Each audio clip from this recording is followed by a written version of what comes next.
acompanya la senyora Núria Riera, diputada parlamentària autonòmica en el Parlament del Partit Popular. Benvinguda, bon vespre. Gràcies, Biel, gràcies per ser convidada. Hem de dir que vos està arribat fins aquí amb la masqueta posada. Sí. I que ara molt enllevada. No perquè ningú s'espanti i mantenir la distància social. Dic perquè en aquest moment hi ha una certa confusió sobre les normatives, si molts han de parar, no molt de parar, hi ha televisió que no la duia, nosaltres tampoc no la duim, però bé, sabem això que és tan complicat d'aplicar, mentre mantinguem la distància social, ja veurem què ho hem de fer, i si molts han de passar masqueta demà molt la posarem. També, sí. Ja veurem. Jo l'he convidat a vostè, bé, jo he estat el que l'he convidat personalment, però l'he convidat a vostè, que a Canal 4, per una intervenció que va tenir vostè dimarts passat en el Parlament de Illes Balears. Jo li he de ser sincer, a mi em va sorprendre perquè no és habitual que els parlamentaris utilitzin determinades entrevistes que fèiem en aquest mateix programa com a referència en el moment de demanar-li els perquès en el Consell responsable. Vostè va utilitzar una entrevista que vam mantenir en aquest mateix programa, dic, amb la senyora Natàlia Beyer, de l'associació Ningún Niño Sin Teràpia, i li demanava en el Consell Martí Marc, precisament, sobre el que havia dit la senyora Beyer en aquest mateix programa. Anem primer de tot a recordar el que vostè li va dir en el Consell Martí Marc en el Parlament. Perquè des de principi de curs estan sense professors de reforç, de pedagogia, d'audició i llenguatge, d'auxiliars educatius. Ara li diuen reorganització, vostès? Són moltes les famílies que reclamen, no importa el Consell d'Educació per saber-ho. Senyor Marc, escolti l'entrevista que varen fer les famílies de l'Associació de Nins Sense Teràpia dijous a la tele Canal 4. Segur que deixaria la prepotència de costat i demanaria disculpes. Senyor Riera, segurament mai arribarem a lo millor, però sí que no han deixat de fer política per a aquest infant vulnerable, per a aquests amb problemes, i ens hem reunit i se ens seguiran reunint per trobar les solucions. I l'entrevista a la qual vostè s'ha fet referència, senyor Riera, és, com he dit abans, la senyora Natàlia Beyer, de l'agrupació Ningún Niño Sin Teràpia, i ara ens oferirem als nostres espectadors i també a vostè un petit resum de tota l'entrevista que la tenim al nostre diari digital canal4diario.com perquè la vulgui veure i ara he fet un resumet que no arriba un minut, és aquest. Yo me gustaría recordarle al conseller que los alumnos especiales se quedaron sin sus apoyos al principio, siguen sin ellos y además cara al curso que viene hay la misma previsión. Le dan un listado de los colegios que necesitan los apoyos y él se dedica a decir que no es real. Es su forma de evadir, ¿no? Ojalá no fuera real, señor conseller, ojalá. Pero es así. Ojalá no sea real, señor conseller, pero es real. Y es lo que vivimos muchas familias en el día a día. Es un claro ejemplo de lo que significa vulnerar los derechos de nuestros niños, ¿no? Que los tienen. Muy a su pesar, los tienen. El problema es que son números, pero son números rojos de los que restan y donde no tienen cabida en los presupuestos políticos. Senyor Riera, hem recordat el que li va dir vostè en el Consell, hem vist el que li va respondre el Consell i hem recordat també l'entrevista que va donar peu, a part de la seva reclamació en el Consell en relació a aquests nins amb discapacitats, sense teràpia actualment, segons denuncien els seus pares i mares, i que vostè va voler posar en evidència en el Parlament en aquell moment, i allà on som en aquest moment, que pareix que la cosa no va lo bé que hauria d'anar.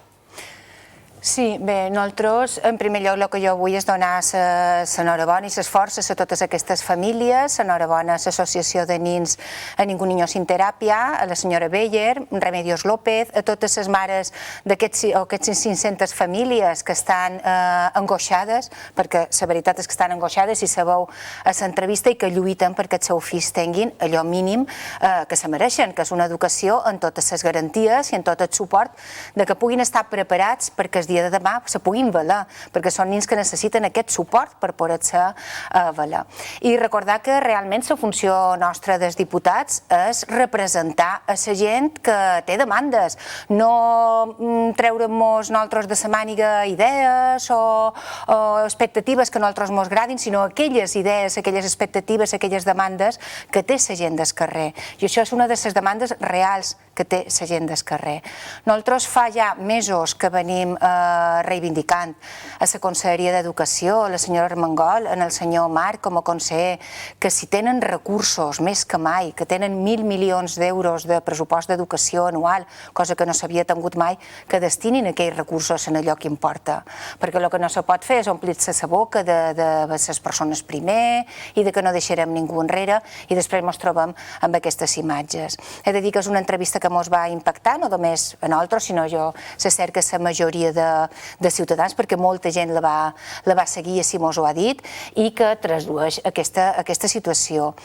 No és de rebut que des de principi de curs, perquè s'hagin de reorganitzar, com diuen ara els socialistes, ara no diuen retear, ara diuen reorganitzar el curs per fer grups més petits, perquè per mort de la crisi sanitària necessiten aules petites de màxim 20 nins, que són 20-22 nins, empleïn els bombers i els mestres que se dedicaven a donar suport a aquestes famílies per cobrir les noves tutories dels nous grups. I el no és de rebut tampoc és que aquestes famílies se li diguin el mes de setembre o el mes d'octubre, que serà una cosa provisional i que aviat recuperaran tot aquell suport i que a dia d'avui continuen igual, o com han sentit ara, que de cara a l'any que ve no tinguin més possibilitats que continuar igual. I a més estem xerrant no d'un cas, estem xerrant de moltes famílies i per això vam trobar que era important fer-li arribar el conseller, dir-li que no són números, que darrere les xifres hi ha persones, que no se pot dir que s'ha incrementat 10-20 persones de suport quan hi ha 500 famílies que se troben en situació, moltes escoles que se troben sense aquests recursos que són imprescindibles. I que si a més, amb una pandèmia, que la situació ha estat molt cruel, com veiem ara fa poc a la premsa, en els nins, tot el confinament i les mesures que s'han adoptat, ha tingut un component important de crueltat en els nins, hagi tingut encara un component més gros de crueltat i de dificultat per tots aquests nins que més ja no ho recuperaran, com deien les mares. Ens pareix que era molt important donar veu en aquesta gent i traslladar de la millor manera que sabem, que és dins el Parlament fent la nostra oposició i fent la nostra feina, aquesta reivindicació, que són les reivindicacions del carrer. Senyor Riera, vostè ha estat consellera d'Educació, un govern anterior, el govern de Bauzá, i sap el que és haver de lluitar amb pressupostos, amb organitzacions administratives, amb llocs de feina consolidats, amb haver de moure un llibre damunt una taula a l'administració pública que ha de fer un monument i tot és complicadíssim perquè ha de fer 23.500 informes i aquella persona li pot dir que durant una hora faci això perquè jo tinc aquest lloc i això no ho puc fer perquè no me correspon. Tot aquest món tan complicat que potser d'una empresa privada no és tan complicat. Hem de fer això, però fem això, hem de fer això, sense rompre cap normativa ni anar contra cap dret adquirit de ningú. O sigui, és un món complicat que vostè coneix i el senyor Martí Marc encara més coneix que vostè perquè encara té més que veure tot aquest món de l'ensenyament, l'educació, la pedagogia i tot el que el vulguin dir. Però clar, què li expliquem? Què li expliquem? A les pares i les mares, que són les que van en aquest cas més capdavant que dels pares, que aquells nins i aquelles nines, ciutadans com tots nosaltres altres, que paguen els seus impostos, perquè paguen els seus impostos, és que hi ha de nassos que deuen tenir que pagar impostos per segon que amb els nostres impostos que no hi ha d'obvers per posar un tècnic de reforç aquí, i aquí, perquè aquests nins no estiguin abandonats. I te diu, no, és que quan hi ha una pandèmia vols endur cap a casa teva i ja ho veurem. És que no té explicació cap ni una. És que no té explicació cap ni una, i per això... Però quan vostè li van al conseller i quan vostè repassa els papers del conseller, perquè vostè ens ho ha de repassar, jo no t'entenc ni capacitat, i veus tant de milions d'euros, destinats a tantes coses, i arribes al final i dius, i no teniu per posar un mestre més en aquesta escola? Clar, per començar... Que el que deia la senyora Beyer, que nos presenta la llista i després dice que d'esto nada. Exacte. Per començar, hem de tenir en compte que el conseller Marc el que denuncien les famílies és que ni tan sols les rep, és a dir, de 3 reunions que li ha demanat només s'ha presentat a una. Supos que és perquè està empagueït i no té cap justificació ni una per donar la cara davant d'aquestes mares i dir-los realment per què no posa aquests PTs, pedagogs, terapeutes, mestres d'audició de llenguatge o personal de suport que necessiten nins que potser van en cadires de rodes i que necessiten per estar dins la classe o per poder-se desplaçar i fer una vida dins la normalitat que se requereix dins una escola. Per això mateix no té cap justificació. No té cap justificació que un govern hagi incrementat el que és el personal d'assessors i el que són els càrrecs polítics en un 40% o que destinin 15 milions a determinats càrrecs d'estructura administrativa, com bé deies, que l'únic que fa potser és crear més paperassa i col·locar els amics i no tinguin dobbers per a aquesta gent, per a aquestes necessitats mínimes i més en un moment com és el d'ara. Per això el que nosaltres consideram que no té justificació, no té resposta i que aquesta gent se mereix tot el suport, no només el nostre, sinó de tota la societat i que pareix mentida que des d'un govern que se diu de progrés, que se diu que mira les persones, després només miri les seves persones, però deixi de costat les persones que més ho necessiten. Nosaltres pensam que és inacceptable i no deixaran de fer propostes. Vull que més quedi clar que han fet propostes en positiu, no només reivindicar en el conseller des d'un punt de vista d'oposició, sinó des d'un punt de vista d'oposició constructiva. El nostre president Biel Company no fa 2 o 3 setmanes va deixar damunt la taula de la senyora Armengol en el Parlament un document amb 360 propostes positives que han fet durant la pandèmia, moltes d'elles d'educació i moltes d'elles per a aquestes famílies, propostes de que se li facin les proves d'antígens, PCRs, que se posin el personal que s'havia reteat, que s'incrementi aquell personal que necessitaven, que s'arreglin les calderes mateixes de les calefaccions, per exemple, que permetin tancar finestres i se posin purificadors d'aire. Tota una sèrie de demandes que fa la gent del carrer i nosaltres les hem traslladat en propostes positives. I no ha hagut cap proposta d'aquestes que s'hagin considerat bones ni per part del senyor Marc ni per part de la senyora Armengol. Con la qual jo crec que no té cap justificació ni una i a més haurien de fer un pensament i rectificar perquè en una situació tan difícil els més vulnerables i els més necessitats no són els que més han de quedar enrere.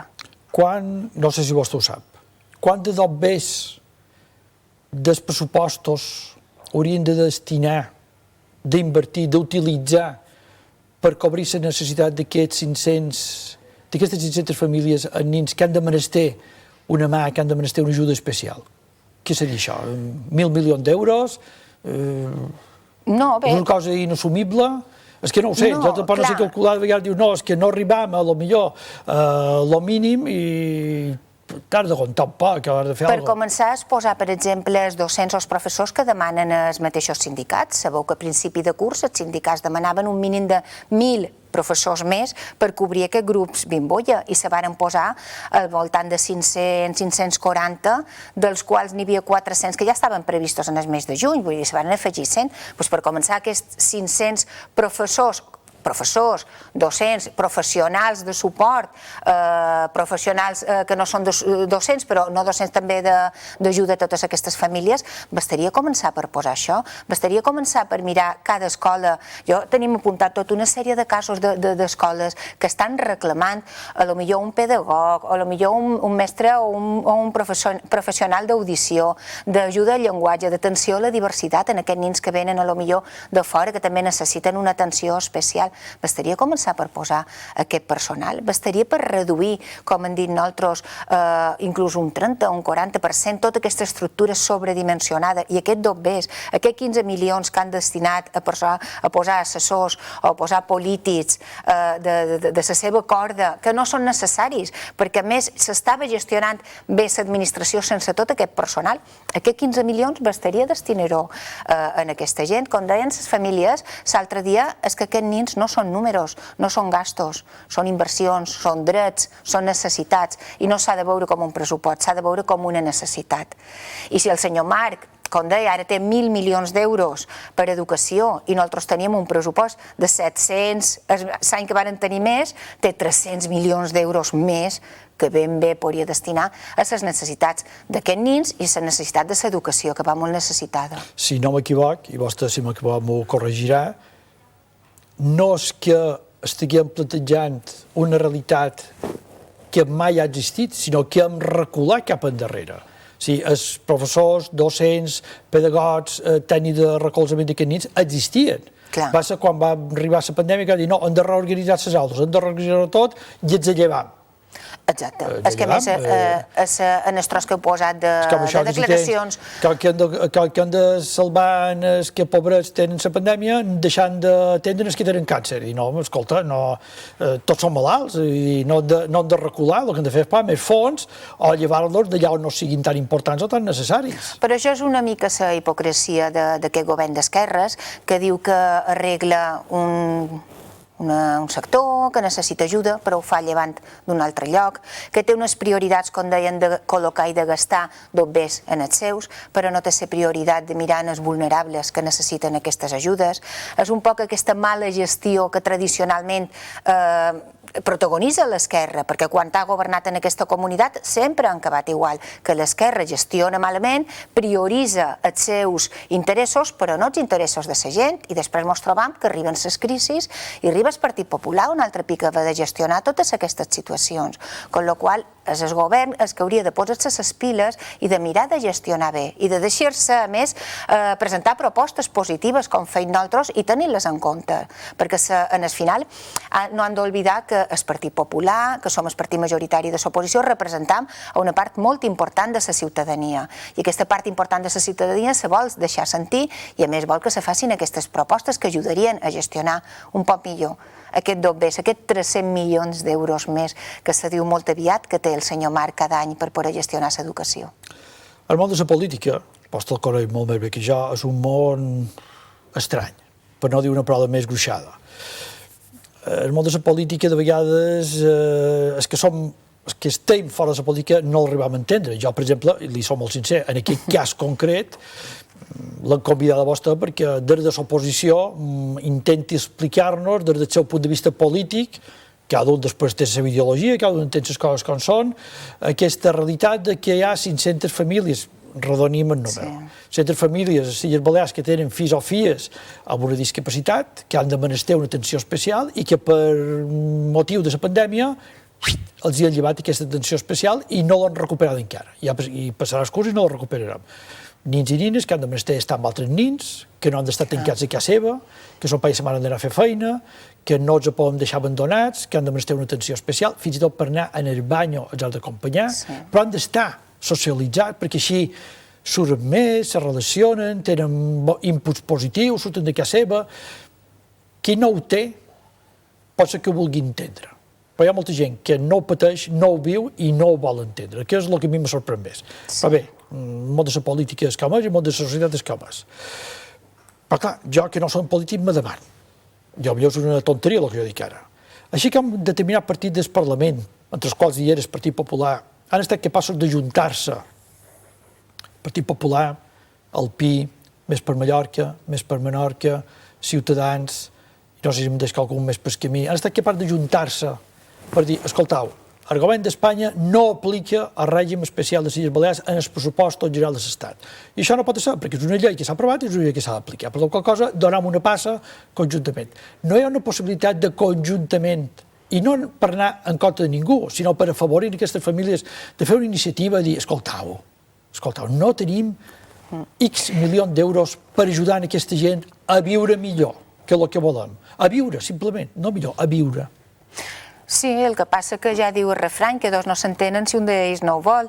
Nosaltres, com comentaves, ens hem sumat cada vegada que ha hagut una iniciativa interessant pels interessos generals de Balears, no pels interessos particulars d'un partit. De fet, en relació als nins especials, ja fa 6 anys, crec recordar que el Parlament va aprovar una iniciativa presentada pel nostre grup, també el company, el grup popular, de que se posassin tots els ATs, que són els auxiliars tècnics educatius que donen suport a aquests nins que necessiten per una discapacitat física per moure's, per menjar, per anar al banyo, necessiten aquesta ajuda, que se posassin tot aquest personal.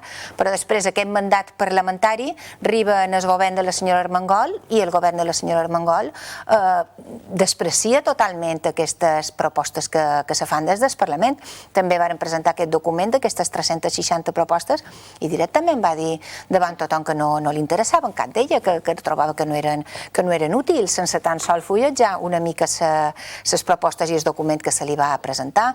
Nosaltres pensam que la política és necessària, deies que la política és una cosa un poc estranya, però la política és necessària, és estranya quan tu la fas estranya i quan tu la mostra davant la societat d'una manera incomprensible. I aquests gestos que té el govern armengol són incomprensibles per la societat. Nosaltres no deixem de tenir la mà estesa, enviar el company president té la mà estesa com a alternativa de govern sèria, que presenta propostes sèries de govern, però també com una oposició rigorosa, que presenta propostes rigoroses, perquè la situació actual, a més, requereix d'aquesta oposició rigorosa, requereix d'aquesta alçada de mires, requereix d'aquesta unitat que comentaves, però si dos no volen, si una part no vol, si la senyora Armengol se vol tancar en el consolat, se vol tancar rodeada de tota aquesta gent que li diu que tot ho fa beníssim i no vol escoltar la gent del carrer, no vol sortir en el carrer, no vol sortir a baixar a escoltar la ciutadania o escoltar l'oposició, evidentment és impossible anar endavant i és impossible que les coses millorin. Jo mentre l'escoltava ara vostè, m'ha passat pel cap que si no ets capaç de posar un polític, i vostè sap bé del que estic parlant, allà, a separador, i que tothom el vegi, el senyali invertit, moltes vegades els polítics no reaccionen. Ho dic perquè el món polític era un poc estrany. Clar, jo m'imaginava ara, i sé que és una barbaritat potser el que estic dient, una manifestació de 500 famílies davant el consolat de la mà dient-li a la presidenta, o davant la conselleria potser no tant perquè està allà on està, a Sant Fuster, dient-li a la presidenta, escolta, han rateat els professors de recolzament d'aquests nens, han rateat els pedagogs, han rateat els ates, han rateat. Per què els han rateat? En quin motiu els han rateat?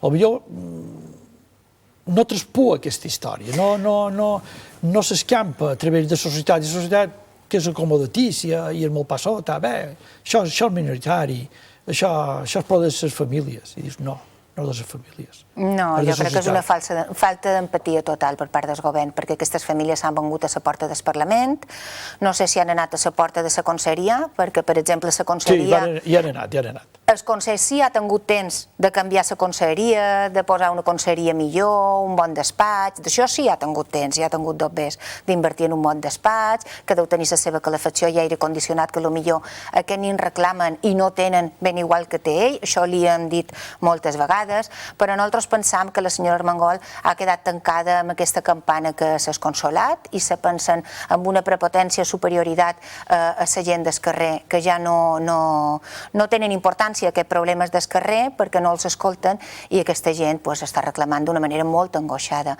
Pensant que és important que continuen insistint, nosaltres continuarem insistint, fent propostes en positiu, s'escoltin o no s'escoltin, però pensant que és la nostra feina, és la nostra obligació, no només per la gent que ens ha votat, sinó per tota la gent, perquè en definitiva els polítics han de representar a tota la gent i han de fer feina per tota la gent. I és cert que les famílies normals, les famílies a casa seva, sí que entenen la problemàtica d'aquesta gent, perquè ja voldria aquesta gent no haver de mestre aquest suport, aquestes necessitats i que els seus fills no necessitassin aquests professors especialistes per poder continuar endavant i aprendre i vèncer aquesta pandèmia que tenen a més afegida a les seves dificultats. Senyor Riera, sense entrar en qui té raó o no té raó en el sentit de l'ideologia política. Aquí nosaltres amb això no ens hi hem de ficar. Nosaltres som un mitjà de comunicació privat i el que volem és defensar aquells de la societat, de la nostra societat. Nosaltres som plurals, però també ens impliquem. Cada un pot dir el que vulgui, però nosaltres quan pensem que una cosa s'ha de solucionar, punyim i punyim i punyim. L'únic que li puc dir a vostè, per la part que li correspon, que si té més iniciatives i té més idees en aquest àmbit, d'aquelles persones que ho han de menester, d'aquestes 500 famílies amb nens i discapacitats, aquí ens tindran altres. Moltíssimes gràcies. Per això, aquí serem. I nosaltres també, moltes gràcies. Senyor Riera, moltíssimes gràcies i fins una propera ocasió. Moltes gràcies. Gràcies.